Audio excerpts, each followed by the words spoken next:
বাংলাদেশ বনাম আয়ারল্যান্ডের খেলা চলছে। আইরিশরা আজকে আগে ব্যাট করছে। দুটো ম্যাচ বাংলাদেশ অলরেডি জিতে সিরিজ জিতে নিয়েছে। হোয়াইট ওয়াশ মিলবে কিনা সব কিছু নিয়ে আমরা একটু সরাসরি রিফাত এমিলের সঙ্গে কথা বলতে চাই, যিনি মিরপুরের মাঠে আছেন এবং খেলাটি সেখান থেকে দেখছেন। রিফাত, শুনতে পাচ্ছেন? আয়ারল্যান্ডের বিপক্ষে আজকের এই ম্যাচটা বাংলাদেশের হোয়াইট ওয়াশের একটা লক্ষ্যে মাঠে নামা। সিরিজ বাংলাদেশ আগেই জিতেছে। কি মনে হচ্ছে ওভারঅল এখন অব্দি আইরিশদের ব্যাটিং দেখে? তারা ভালো ব্যাটিং করছে। বাংলাদেশকে আসলে জয়ের দেখাটা পাবে কিনা এই ম্যাচে?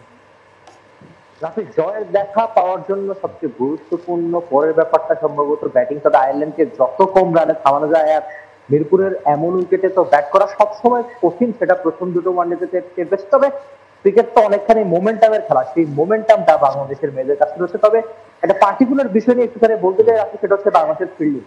এই সিরিজে বাংলাদেশের ফিল্ডাররা খুব সম্ভবত 5 জন আইরিশ ব্যাটারকে সরাসরি রান আউট করেছে, সেটা সবচেয়ে গুরুত্বপূর্ণ আমার মনে হয়। আমরা গ্রাউন্ড ফিল্ডিং এ বাংলাদেশের মেয়েদের আগে পরে অনেকবার ঘুরতে দেখেছি, সেটা দেশে বা দেশের বাইরে। তবে সম্প্রতি বাংলাদেশের ফিল্ডাররা বেশ দারুণ কাজ করেছে, আর সেই কাজ বা পরিশ্রমের ফল তারা মিরপুরের হোম অফ ক্রিকেটে পাচ্ছে। আর আপনি যেটা বলছিলেন যে হোয়াইট ওয়াশ করতে পারবে কিনা, বিশ্বকাপে যদি বাংলাদেশ দল সরাসরি খেলতে চায় তাহলে সেজন্য অবশ্যই অতীব গুরুত্বপূর্ণ হচ্ছে যে আপনাকে 3 ম্যাচে 3টা জিততে হবে। আর প্রথম দুটো ম্যাচ একেবারে দাপুটে ক্রিকেটটা খেলে ম্যাচ জেতা যাকে বলে ঠিক তাই হয়েছে, অন্তত সেটা বলা যায়। আগের ম্যাচেও একই রকম দারুণ ব্যাটিং করেছিল আইরিশ ব্যাটাররা। যেহেতু ছেলেদের ক্রিকেটের তুলনায় যে ধরনের ব্যাটিং তারা করছে বা 200 রান করতে পারছে না, সে অনুযায়ী হয়তো অনেকটা বেশি। কিন্তু একটা ইউরোপের দল এই বাংলাদেশের অচেনা কন্ডিশনে মিরপুর হোম অফ ক্রিকেটের মতো উইকেটে এসে যদি রান করতে পারে, তাহলে অবশ্যই তাদের আপনি সাধুবাদ বা বাহাবাদ দিতেই পারেন।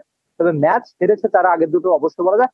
বাংলাদেশের মেরা নিশ্চয়ই আজকের ম্যাচটাও অন্তত যদি আইরিশদের 180 বা 200 নিচে থামাতে পারে, তাহলে বাংলাদেশ হয়তো জিততে পারবে। কিন্তু এমন উইকেটে ব্যাট করার পরে আরো অনেকখানি কঠিন। রাফি, রিফাত এমিল, আপনি সেকেন্ড ম্যাচের সময়ও আসলে বলেছিলেন যে 170-80টা হচ্ছে মোটামুটি একটা সেফ সংখ্যা বাংলাদেশের জন্য, কিন্তু তারা কিন্তু সেই 180 পার হয়ে গিয়েছিল। বাংলাদেশ অবশ্য জিতেওছে সেই ম্যাচটা। আজকে আসলে আয়ারল্যান্ডের মেয়েদের বডি ল্যাঙ্গুয়েজ কেমন দেখছেন? হোয়াইট ওয়াশ এড়ানোর তাগিদ তাদের মধ্যে থেকে কতটা? আমরা ইতিমধ্যে দেখেছি গ্যাবি লুইস 50 করেছিলেন। সেই সাথে আসলে অন্য কোনো জুটি আসলে আর বড় হবার সম্ভাবনা আছে কিনা? গ্যাবি লুইস আর পরের জুটি লম্বা, বাংলাদেশ অন্তত চাইবে যে জুটিটা না লম্বা। তবে গ্যাবি লুইসের কারণ ইনিংসটা নিয়ে একটুখানি বলতে চাই যে আইরিশ মেয়েদের মধ্যে খুব সম্ভবত তিনি এখন পর্যন্ত ওয়ানডেতে দ্বিতীয় সর্বোচ্চ রানের স্কোরার।